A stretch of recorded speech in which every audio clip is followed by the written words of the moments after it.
盗杀之人，我问你答。大日道啊，你什么意思啊？熟悉感。你以为我只捉蛇妖吗？有的练就不错了。我现在就不想睡。也就是说，第二嘛，求你看。杀鸡。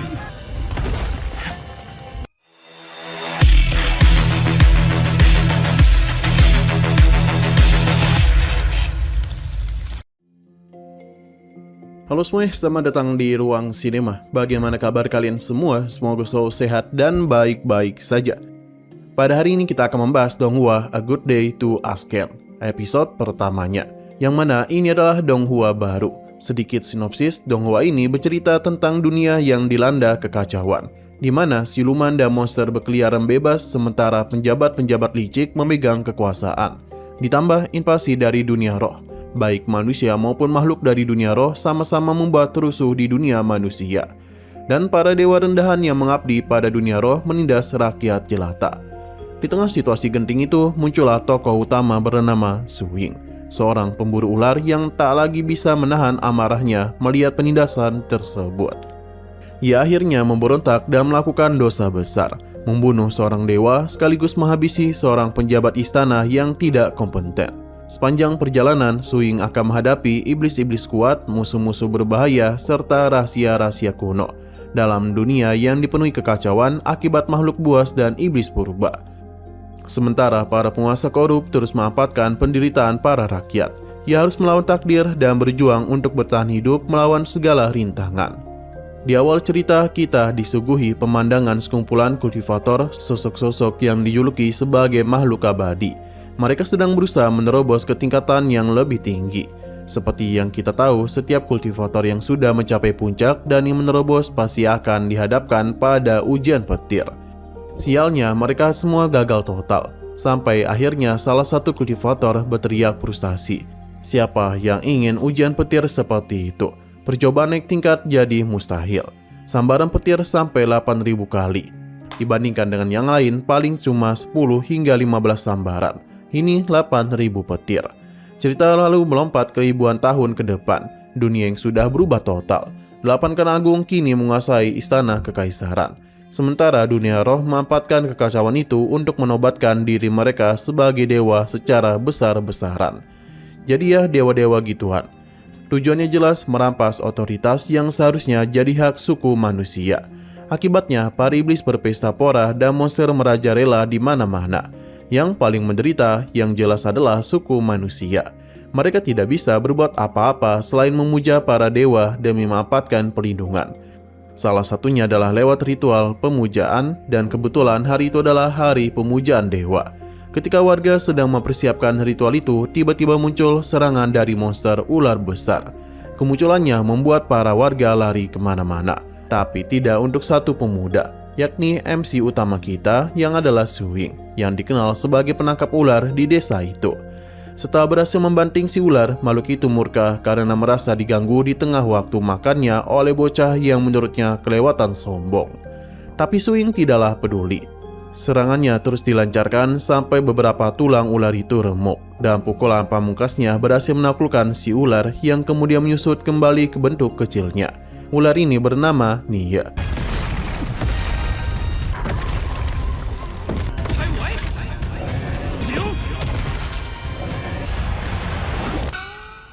Warga desa berterima kasih, terutama Paman Jianglu, ayah angkat Suing.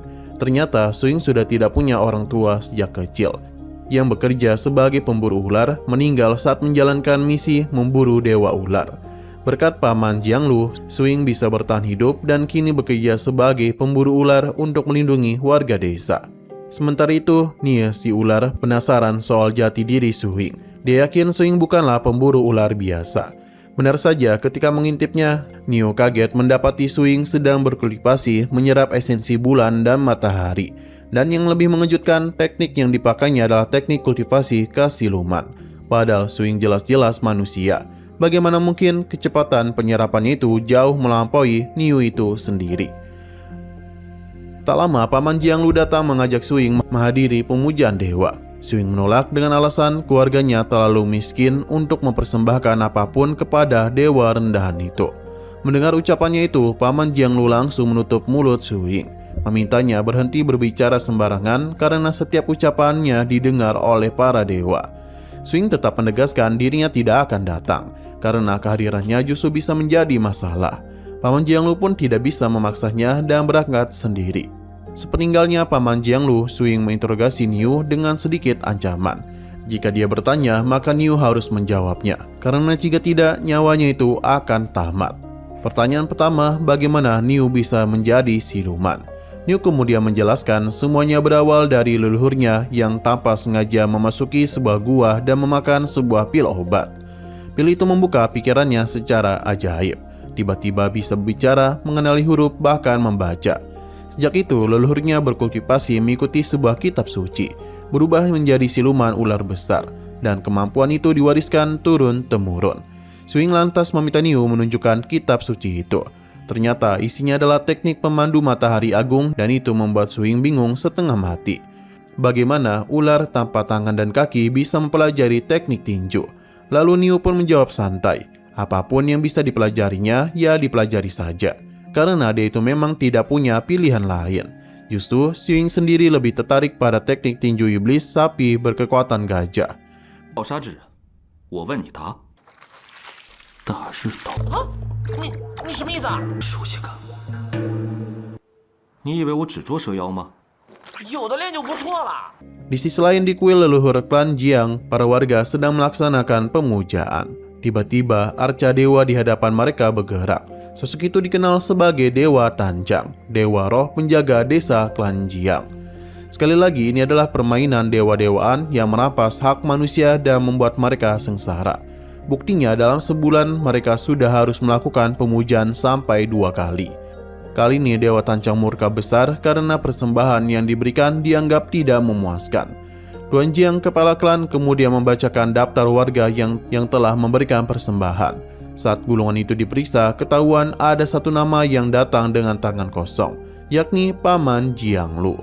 Sementara itu, Swing masihlah berlatih tinju iblis sapi. Dia tanpa sengaja mendengar 2 warga membicarakan Paman Jianglu yang hadir dalam pemujaan tapi tidak membawa persembahan apapun. Mereka tahu bahwa kondisi ekonomi Paman Jianglu yang serba kekurangan, tapi mereka menyayangkan kenapa dia tetap datang. Karena sudah pasti Dewa Tanjang tidak akan tinggal diam. Mendengar hal itu, Swing pun menjadi sangat khawatir oleh keselamatan pamannya. Benar saja, Dewa Tanjang murka pada Paman Jianglu. Ia pun memerintahkan agar putrinya diserahkan kepada persembahan. Paman Jianglu memohon ampunan karena putrinya sudah dibawa oleh penjabat pemerintah dan tidak mungkin diserahkan lagi. Mendengar jawaban itu, Dewa Tanjang semakin murka, merasa dihina karena Paman Jianglu ternyata lebih menghormati penjabat pemerintah dibandingkan dirinya. Ironisnya, baik pihak pemerintah maupun sang dewa sama saja. Keduanya sama-sama menginginkan kecantikan putri Paman Jianglu demi kepentingan pribadi. Namun Tuan Jiang mengambil langkah ekstrim. Dia menebus kembali putri Paman Jianglu dengan uangnya sendiri, lalu mempersembahkannya langsung kepada Dewa Tanjang, semata demi cari muka. Tak berhenti sampai di situ, putri Paman Jianglu, Jiangsu, sudah dipaksa mengenakan busana pernikahan. Sebagai ayah, Paman Jianglu tentu tidaklah terima. Dia pun mencoba melawan sekuat tenaga, memohon ampunan agar putrinya tidak diambil. 我现在就不想睡。也就是说，第二嘛，求你看，老爷，求你。 Akan tetapi Dewa Tanjang yang mesum itu tidaklah peduli sama sekali, bahkan mengancam seluruh warga bahwa tanah klan Jiang akan dilanda musim kemarau panjang jika permintaannya itu tidak dipenuhi. Padahal ancaman itu justru merugikan dirinya sendiri. Kalau warga gagal panen karena kekeringan, dari mana lagi dia bisa mendapatkan persembahan? Begitulah gambaran nyata dari perampasan otoritas suku manusia oleh para dewa. Paman Jianglu yang sudah tua dan menerima pukulan telak secara fisik dari amukan Dewa Tanjang mengalami luka yang parah. Sementara itu, Swing baru saja tiba di kuil leluhur klan Jiang. Begitu pintu dibuka, dia mendapati Paman Jianglu telah meninggal dunia tepat di hadapannya. Pada saat itu, Swing langsung dikuasai amarah yang membara. teringat semua kebaikan Paman Jianglu selama ini. Tanpa sosok itu, mungkin dia sudah lama mati sejak kecil. Dewa Tangchang memerintahkan Tuan Jiang untuk mengusir Suing dari kuil. Tapi Suing tidaklah peduli. Hanya dengan satu pukulan, leher Tuan Jiang langsung berputar 180 derajat hingga meninggoy di tempat. Melihat pembunuhan itu, seluruh warga pun menjadi sangat panik dan berusaha menyelamatkan diri masing-masing. Dewa Tangchang lantas melayangkan pukulan telak yang membuat tubuh Suing terpental hebat.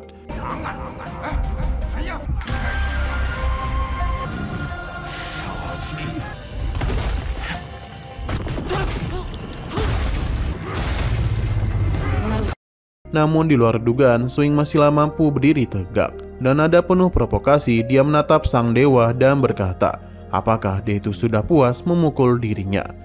Dan sekarang adalah giliran Suing untuk bisa membalasnya. Setelah bertahun-tahun berkultivasi diam-diam, kini akhirnya tiba saatnya bagi Suing untuk unjuk kekuatan dari dirinya yang sesungguhnya. Teknik pertama, pukulan iblis banteng berkekuatan gajah, dilepaskan begitu telak sampai kedua tangan Dewa Tangchang hancur berkeping-keping. Di tengah-tengah pertarungan, Dewa Tangchang sempat mencoba untuk menenangkan Suing dengan mengatakan kalau dirinya akan memberikan kemakmuran kepada para penduduk desa. Sehingga seketika Suing pun memutuskan untuk berhenti menyerang Dewa Tangchang. Namun perkataan Dewa Tangchang barusan hanyalah tipuan belaka. Ketika Suing itu lengah, dia langsung menyerangnya. Setelah mendapatkan serangan dari Dewa Tangchang, Suing ternyata tidak terluka sama sekali. Dia justru dengan cepat memberikan serangan lanjutan dan kini dia pun masuk ke teknik keduanya.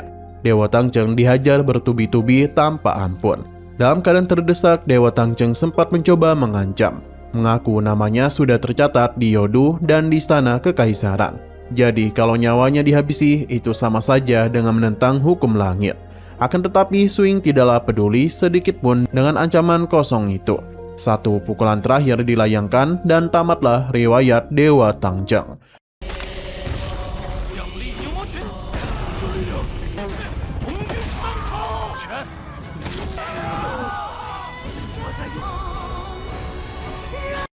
Tapi bukannya berterima kasih kepada Suing, sayang sekali tindakannya itu justru tidak disukai oleh para warga desa. Dia malah dicap sebagai pendosa yang telah membunuh dewa. Padahal semua itu dia lakukan demi membela mereka. Ini tentu sangatlah ironis. Yang dia dapat justru sebaliknya. Meskipun begitu, Suing tetap merasa kalau dirinya telah melakukan hal yang benar. Lalu dia pun mengucapkan terima kasih kepada seluruh warga desa atas perhatian mereka selama bertahun-tahun. Sebelum akhirnya Suing pun meninggalkan desa untuk selamanya. Sementara itu, Niuanqi, siluman ular yang sebelumnya berhasil dikalahkan oleh Suing, terlihat sedang berpikir-pikir. Hingga pada akhirnya ia memutuskan untuk mengikuti Suing. Dan alasan karena ia juga ingin menguasai pukulan iblis banteng berkekuatan gajah hingga ke tingkat kelima, yang kini sudah dikuasai oleh Suing. Siapa yang menyangka selepas Suing meninggalkan desa, kabar tentang aksi Suing ternyata menyebar dengan cepat. Sampai menarik perhatian dua kekuatan besar yang penasaran dengan identitas sosok misterius itu. Yang pertama adalah keluarga Zhao, salah satu dari 8 klan besar penguasa ilmu Master Nuo, yang mana mereka langsung mengirim hakim kota Lingling, yakni Zhao Yang, untuk pergi ke kediaman Suing. Yang kedua dari dunia roh, yaitu Dewa Kota Lingling, dengan mengirim Dewa Tanah. Kedua belah pihak itu sama-sama mendatangi kediaman lama Suing untuk mencari kebenaran soal siapa sebenarnya bocah itu. Tapi yang mereka temukan hanyalah sebuah kitab kultivasi peninggalan. Keesokan harinya terlihat salah satu dari keluarga Zhao, yaitu Zhao Yang, kemudian melapor kepada ayahnya, yakni Gubernur Lingling, bernama Zhao Yihang, bahwasannya di wilayah Lingling, desa klan Jiang, ada seseorang yang telah menghabisi para siluman, bahkan berhasil menghabisi dewa roh yang disembah oleh klan Jiang. Dan sekarang statusnya sudah jadi buronan. Ayahnya Zhao Yihang yang menjabat sebagai Gubernur Lingling langsung menegaskan bahwa pemburu ular yang bisa menghabisi seorang dewa jelas bukanlah pemburu ular sembarangan. Dia pasti adalah seorang Master Nuo. Di sisi lain, di dunia roh, dewa kota Lingling bernama Su Lingfu, dia sudahlah mencium fakta bahwa Suing berlatih jurus jalan iblis. Kembali ke Zhao Yihang, di mana dia itu memuji habis-habisan kehebatan dari Suing. Menilai pemahamannya soal teknik iblis sudah begitu mendalam. Sampai para tetua senior klan Zhuo yang sudah lama mendalami bidang itu pun tidak ada apa-apanya dibandingkan Su Ying. Sementara itu, Su Lingfu langsung memerintahkan seluruh dewa roh di kawasan Lingling untuk menangkap Su Ying hidup-hidup. Zhou Yihang pun tidak mau kalah. Dia juga mengerahkan seluruh pasukan klan Zhuo untuk misi yang sama, menangkap Su Ying hidup-hidup. Menariknya, kedua belah pihak itu justru sepakat dalam satu hal. Siapapun yang menemukan Su Ying lebih dahulu, entah dari pihak dunia roh atau klan Zhuo, harus segera menghabisinya tanpa ragu. Bahkan kalau sampai Su Ying meninggoy, mayatnya sama sekali tak boleh jatuh ke tangan pihak lawan.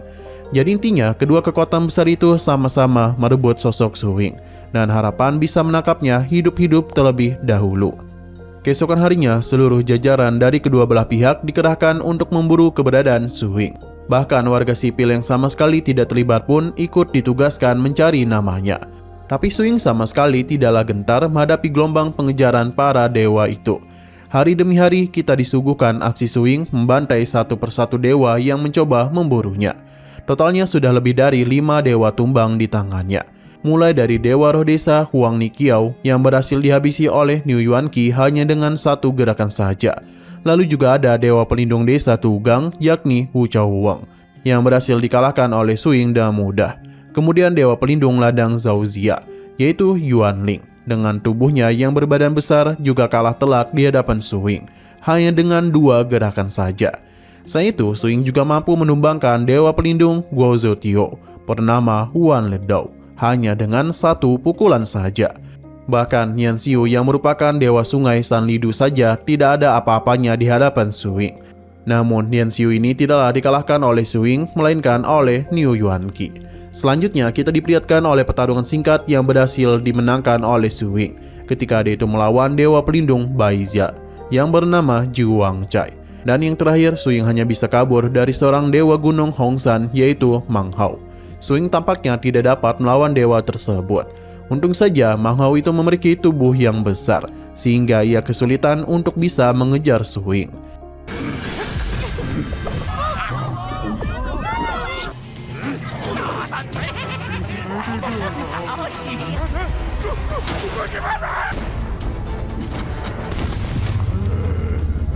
Setelah menghabisi sejumlah dewa itu, Niu Yuanqi memberikan saran penting kepadanya.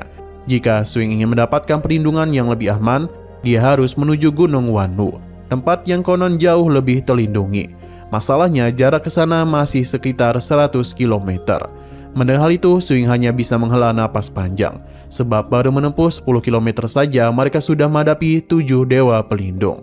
Niu Yuanqi membenarkan kekhawatiran itu, tapi untuk mencapai Gunung Wanwu, mereka harus melewati lebih dari 2000 dewa pelindung yang tersebar di sepanjang jalan. Belum lagi dewa pelindung di kawasan pegunungan liar jauh lebih kuat dibandingkan dewa pelindung desa biasa. Bahkan ada siluman yang sudah naik status jadi dewa di sana. Su Ying pun menyadari betul dirinya kini sudah resmi menyandang status buronan para dewa kota. 我那秦岩洞啊，就在虎望山。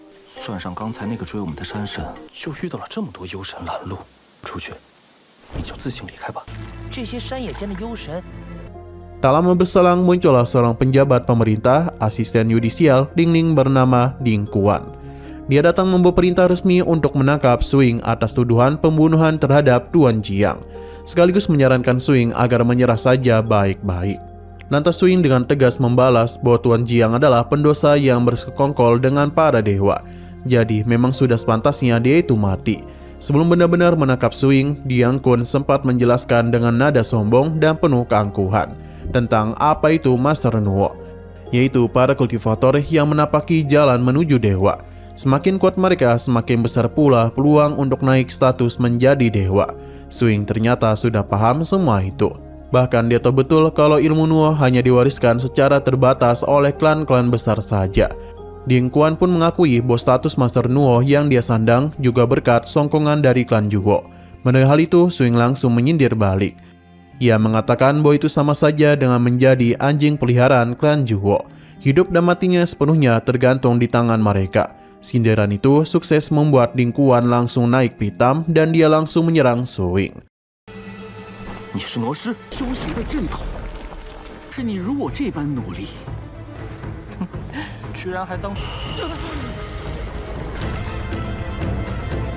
Tapi sayang sekali lagi seru-serunya, episodenya pun harus bersambung dulu. Oke, sekian dulu pada video kali ini. Untuk video selanjutnya akan segera hadir. Jadi bagi kalian yang mengikuti series ini, langsung saja klik subscribe dan aktifkan loncengnya. Terima kasih sudah menonton video sampai habis. Jika kalian suka pada video ini, klik like dan share ke teman-teman kalian tentang channel ini. Dan ditunggu aja kelanjutannya. Oke, sampai jumpa di video selanjutnya.